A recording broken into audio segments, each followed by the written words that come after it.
Enabling family sharing on MasterClass Business allows multiple users to access the platform under one account. Follow these steps to set it up effectively. Step 1. Log into your account.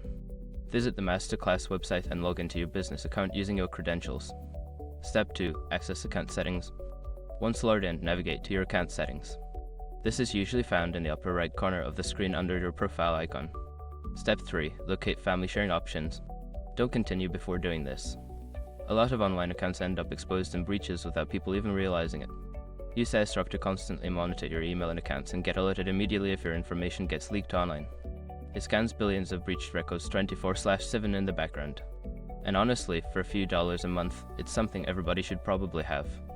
Link in the description. Step 4. Add family members.